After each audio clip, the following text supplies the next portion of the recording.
Miss হবে না আপনার পছন্দের টিভি শো, দেখুন জি5 অ্যাপে একদম ফ্রি।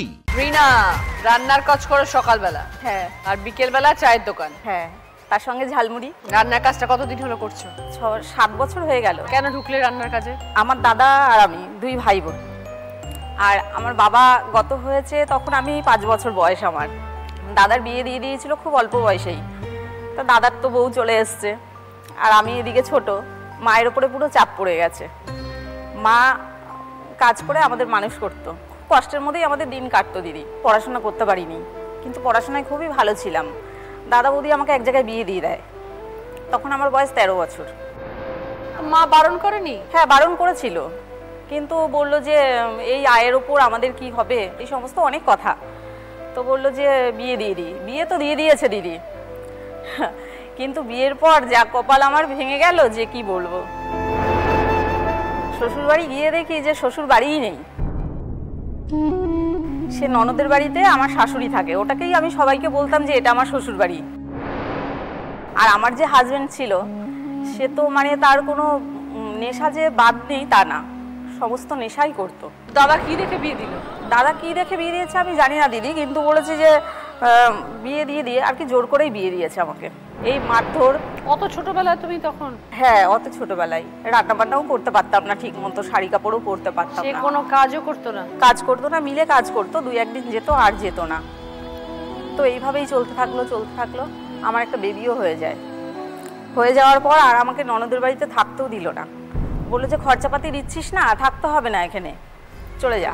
তা আমাকে একটা ওই মাটির ঘর ভাড়া করে ওখানটায় রেখেছিল। যখনই মাইনে হতো না, আমি সব কৌটোপাতি সব গুছিয়ে রাখতাম, আমি যে বা সব আনতে হবে। মাইনের দিন তাকিয়ে থাকতাম, চোখ ব্যথা হয়ে যেত, কিন্তু তার কোনো পাত্তাই পাওয়া যেত না। যখন আসতো বাড়িতে তখন তার কোনো হুঁশই থাকতো না। এরকম দিনের পর দিন না দিদি, জ্বালাতন বেড়েই গেছে। এদিকে বাচ্চা বড়ও হয়ে গেছে। কিছুদিন পর আমার অজান্তেই আরেকটা আমার বেবি হয়ে যায়। এখন দুজনকে নিয়ে আমি কি করব?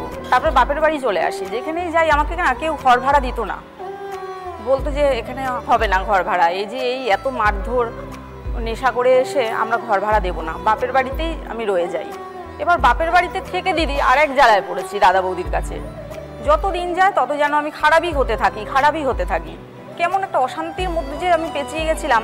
এদিকে ছেলে দুটো আমার বড় হয়ে যাচ্ছে, ওদের তো মানুষ করতে হবে। তুমি কোনো কাজ করতে না? তখন আমি রান্নার কাজেই নেমে গেছিলাম, রান্নার কাজে নেমেছি। আর আমার গোটা মশলা কিনে এনে বাড়িতে ওই মেশিন থেকে গুঁড়িয়ে এনে বাড়িতে প্যাকেট করে বাড়িতে দিতাম। তখন তুই বাপের বাড়িতেই থাক? বাপের বাড়িতেই, কিন্তু কোনো শান্তিই ছিল না। সংসার কিন্তু চালাতাম আমি। তখন বাচ্চারা নিশ্চয়ই বড় হয়েছিল একটু? আস্তে আস্তে একটু বড় হয়েছে। একদিন সহ্য না করতে পেরে 2 ছেলেকে নিয়ে বেরিয়ে পড়েছি দিদি। আমার ছেলেদের মানুষ করতে হবে। আমি তো পড়াশোনা করতে চেয়েছিলাম, কিন্তু করতে পারিনি। আর আমার ছেলেদের পড়াশোনা করাতেই হবে, ওদের মানুষ করতে হবে, কারণ ও কি শিখবে বাচ্চা দুটো। ওদেরকে নিয়ে যখন বেরিয়ে যাই তখন একটা ঘর ভাড়া করে আমি থাকি। তখন বয়স কত? 23-24 বছর বয়স তখন। আমি ছেলেদেরকে নিয়ে রয়েছি, কিন্তু অনেক সময় না একটু ডিস্টার্বও হতো আমার রাস্তাঘাটে। একা বাড়িতে রয়েছি, ভাড়া বাড়িতে। তারপর মাকেও নিয়ে আসলাম সাথে। তারপর আমি কি করলাম, এক কাগজ কারখানায় কাজে ঢুকলাম। কাগজ কারখানাটা লকডাউনে বন্ধ হয়ে যায়। বেশ ভালোই 9 বছর কাজ করছিলাম। লকডাউনে বন্ধ হয়ে যাওয়ার পর ভাবছি কি করব, শাড়ির ব্যবসা করব। কিছু টাকা জমিয়ে ভেবেছি শাড়ির ব্যবসা করি, কিন্তু ভাবছি এই লকডাউনে শাড়ি তো কেউ কিনবে না, কিন্তু খাবার জিনিস ঠিকই খাবে যদি কিছু বিক্রি করি। তখন আমি ভাবলাম কি চাটা বিক্রি করি। একটা ছোট্ট করে একটু টেবিল পেতে আমি চা বিক্রি করা শুরু করলাম। দেখলাম কি যে অনেক রিটায়ারমেন্ট কাকু দাদু সবাই যাচ্ছে রাস্তা দিয়ে, বলছে কি ওই দেখ ওখানে চা বিক্রি হচ্ছে, চল তো খেয়ে আসি। দেখতাম কি আমার চা বিক্রি হচ্ছে। তখন না আমার খুব আনন্দ হতো, যাক আজকে চা বিক্রি হচ্ছে, কালকে একটু ঝালমুড়ি করি। তো ঝালমুড়ি করার পর দেখছি ঝালমুড়িও বিক্রি হচ্ছে, সবই বিক্রি হয়ে যাচ্ছে দিদি। তার সঙ্গে ভুজা, যেটা চিড়ে বাদাম সবকিছু দিয়ে যেটা হয় ভুজাটা, ওটাও করতাম। করতে এখন দেখছি বাড়ির পাশেই তো বিক্রি হচ্ছে দিদি। বিক্রি হওয়াতে না এখন আমার খুব আনন্দ সত্যি। মাকেও নিয়ে এসেছি, মা রয়েছে, মা আমার সাথে সাথে এটা করে দেয় ওটা করে দেয়। আর তারপর 7টা বেজে গেলেই আমি রুটি করা শুরু করে দিই। ও আচ্ছা, রুটি তরকারিও রাখো? হ্যাঁ, তরকারিটা না দিদি, তরকারি করলে তো রুটি দিতেই পারবো না, আমি একা হাতে কত করবো, তেল বেড়ে যাবে। শুধু রুটিটা, কিন্তু চিন্তা ভাবনা আছে। কত রুটি বানাও রাত্রে? বেশি পারি না দিদি, 100 তো করি। এবার অর্ডার থাকলে পরে সেদিন এদিকে একটু কমিয়ে দিই, চা ভুজা টুজা ঝালমুড়িটা কমিয়ে দিই, ওদিকে রুটিটা বেশি করে ফেলি। তখন 200 একা 250 হাতে করো? হ্যাঁ, একা হাতেই করি। মা আটা মেখে দেয়, আর তার সঙ্গে চা দিতে হয়, ঝালমুড়ি দিতে হয় বানিয়ে। মানে সময়টা এমন ভাবে কেটে যায় না, বিকেল থেকে মানে ভাবতেই পারি না কখন 11টা বাজে। সকালবেলা রান্নার কাজ করছো? সকালে রান্নার কাজ করি। আচ্ছা, সেটা কোথায় করো? সেটা আমাদের লোকালেই করি। এর মধ্যেখানে বর যোগাযোগ করেনি? না, হাজবেন্ড মারা গেছে দিদি। ও মারা গেছে। আচ্ছা। হ্যাঁ, কারণ ও যে এত নেশা করতো না, ওর শরীর খারাপ হয়ে লিভার গেছে। দুটোই নষ্ট হয়ে গেছিল।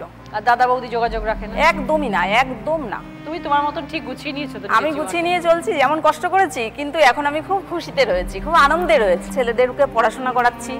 ছেলেরা এখন, আমার বড় ছেলে 3rd ইয়ারে পড়ছে। ও বাবা, অনেক বড় হয়ে গেছে। হ্যাঁ, আর ছোট ছেলে 12 ক্লাস পাশ করলো।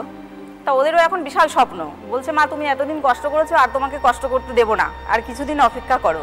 একদম, কষ্ট করলে কেষ্ট হবে, এবং যত পরিশ্রম করবে জীবনে তত ভালো থাকবে। হ্যাঁ, একদম। তুমি সুতোর ব্যবসা কিভাবে শুরু?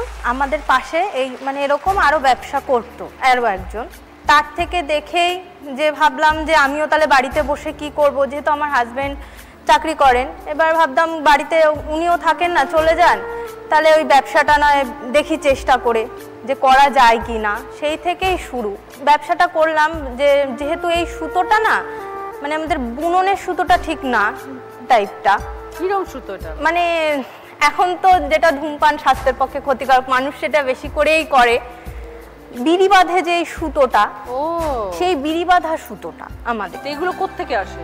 এগুলো আগে আমরা দিদি বড়বাজারে লেবারিং করতাম আগে, মানে বড়বাজার, কলকাতা বড়বাজার থেকে। এখানে কাজ করতে? হ্যাঁ, মানে সেখান থেকে অর্ডার আসতো আমাদের বাড়িতে। আচ্ছা। আমরা মেশিন দ্বারা আমি সে গুটিগুলো করে দিতাম, দিয়ে আবার হাজবেন্ড ডিউটি যাওয়ার সময় সেগুলো নিয়ে আবার ওনাদের ওই দোকানে সাপ্লাই করে দিত। এভাবে ওনাদের লেবারিং করেছি। তো বাড়িতে মেশিন ছিল তার? হ্যাঁ হ্যাঁ, বাড়িতে একটা মেশিন ছিল। আমাদের মেশিনগুলো না 4 হেড, 5 হেড, 6 হেডের এরকম মেশিন আছে। এগুলো তোমার কিনতে হয়েছিল? হ্যাঁ, প্রথমে তো অত সামর্থ্য ছিল না, অনেক দাম তো, পুঁজিও ছিল না অত। যেহেতু হাজবেন্ডের মানে আমার যেহেতু একদম মধ্যবিত্ত ফ্যামিলি থেকে বড় হয়েছি, বিয়েও হয়েছে মধ্যবিত্ত ফ্যামিলিতে, তাই আমার হাজবেন্ডকে আমার বাবা আশীর্বাদ করে চেন দিয়েছিলেন, সেই চেনটা আমরা বিক্রি করে দিই। লোন নিই ব্যাংক থেকে, বাবা হেল্প করে প্রচুর। প্রথমে একটা মেশিন ছিল দিদি আমার, আজ এখন অনেকগুলো মেশিন হয়েছে, 10টা মেশিন হয়েছে। মেশিনগুলো গুটি হয় আলাদা, চরকায় তোলা হয়, আবার সেগুলো আবার মানে লেবার দিয়ে সব করাচ্ছি। তো এখন অনেক কাজ শিখে গেছে। আর তুমি ডাইং করা, রং সুতো আসতো বাড়িতে, সেটা আমরা এখন নিজেরা বাড়িতে লেবার দিয়ে করাই। চরকার সাহায্যে মেশিন দ্বারা ববিন আছে, ববিনের মধ্যে লাগানো হয়? ববিনে লাগানো হয়। সেখান থেকে আবার আরেকটা মেশিন আছে, সেই মেশিন দিয়ে গুটি করা হয়। গুটি কি জিনিস? এরকম কালার করতে হয়। আর আসে না দিদি এরকম ধরনের সাদা সুতো আসে, ওগুলোকে তোমরা ডাই করো? এগুলোকে আমরা ডাই করছি। ডাইং করে রং করে মানে মেশিন আছে আমাদের সুতো, সেটাতেই নিগড়ানো হচ্ছে সবকিছু করে। পুরো সেটআপটাই তোমাদের? হ্যাঁ হ্যাঁ হ্যাঁ, পুরো কারখানার সেটআপ তৈরি করে নিয়েছি। প্রচুর খাটনি? খুব খাটনি, তবেই 2 পয়সা রোজগার হয়। হ্যাঁ, খাটতে হবে, খুব খাটনি। আর তারপরেও কটা মানুষকে তো কাজ দিতে পেরেছি। যে দেখো তুমি নিজে আগে অন্যের কাজ, আমি অন্যের আগে কাজ করতাম, এখন অন্যকে তুমি কাজ দিচ্ছ।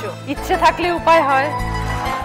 জি5 ডাউনলোড করুন আর সব এপিসোড দেখুন একদম ফ্রি।